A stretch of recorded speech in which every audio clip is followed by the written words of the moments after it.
We have breaking news this morning on Thursday. Ben Johnson, Gophers men's basketball coach, has been let go, fired, 2 years left on his contract with the Gophers men's basketball program. Email came across the desk at 1:23 a.m. this morning. Did not waste much time. Mark Coyle, the athletic director for the Gophers, in making a decision on Ben Johnson after losing to Northwestern in the first game of the Big Ten tournament on Wednesday.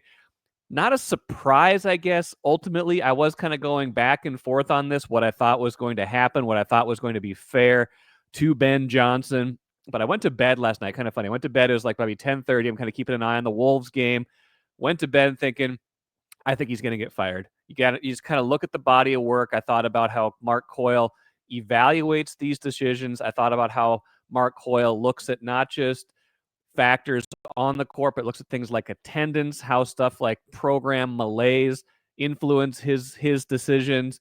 I go back to like the Tracy Claeys decision several years ago when they brought in PJ Fleck, like someone to bring in new life to a program. And I was like, I just don't think Ben Johnson is going to be his guy long term, even if you could make the argument that Ben Johnson deserved another year with more resources that they are expecting to have next season. He doesn't get that chance. I think ultimately the numbers, though, don't lie. Even with the almost $3 million buyout, which is a number that doesn't lie for sure and that they're going to have to pay and have to reckon with, you look at everything that he's up against, all the headwinds in terms of statistically, things like that, it just didn't add up for him to keep his job. Think about this. 22 and 57 in the Big Ten, 22 and 57 in Big Ten play, 56 and 71 overall in 4 seasons with the Gophers. You look at it and you say, he came into a very tough situation. He came in basically right after the COVID season, or right on the heels of the COVID season, gets hired. Things are difficult there. You're trying to build up a roster. Everything changes in college basketball, college sports with name, image, likeness money, transfer portal. He's losing players left and right.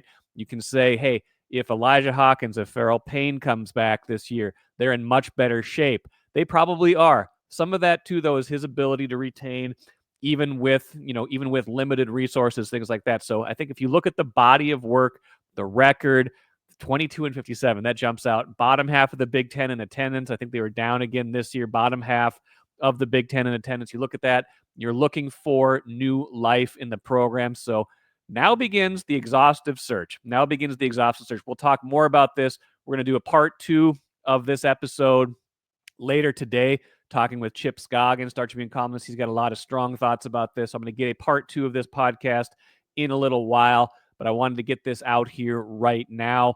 Mark Coyle did put out a statement as part of this. He is expected to be available to the media on Friday. So we'll hear more from him on Friday, but they put out this statement. I think the statement's kind of in 3 parts, and I think it kind of speaks to all of the issues here. He said, I met with Ben in person early this morning when the team returned to Minneapolis from the Big Ten men's basketball tournament and informed him that we were making a change in leadership. I thanked him for his dedication and for guiding the program, one he cares about deeply for the last 4 years. Ben is a terrific person, and we wish him well. All of that is true. I think Ben Johnson's a good guy. He's been on this program before. He's been, a class act. He's tried to do his best, but it just has not worked out to a level of success that anybody would have wanted. Paragraph 2, these decisions are difficult and are made out of careful consideration and evaluation. The expectation for our program is to compete for championships, and unfortunately, we have not done that in the last 4 years. Setting expectations. Now, the comeback to that, of course, is what I talked about just a minute ago. Did Mark Coyle give Ben Johnson enough resources to compete for championships? A lot of the NIL money that they've had in this program has gone to football to try to sustain that program. Now, when revenue sharing comes in next season, the Gophers are expected to, Coyle is, department officials have said that they expect to be in the upper third of revenue sharing and stuff like that in amount allotted to men's basketball. That was Chip Scoggins reporting that university officials had told him that. So where that happens, could you say Ben Johnson deserved a year with that?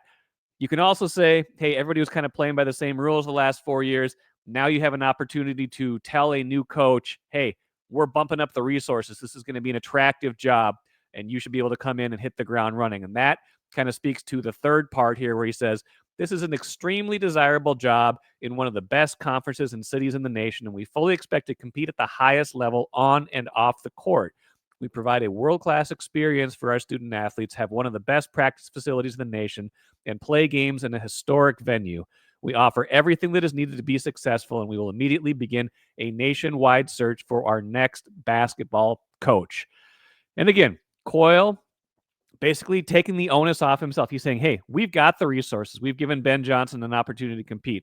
I think all of the things he listed are true. Again, you come back, though, did he have the money to retain and recruit players in this modern era of college basketball? I don't know that he did. However, I also don't think that that was Ben Johnson's forte. He came in as a high school recruiter, as a guy who was known for recruiting in the high school game.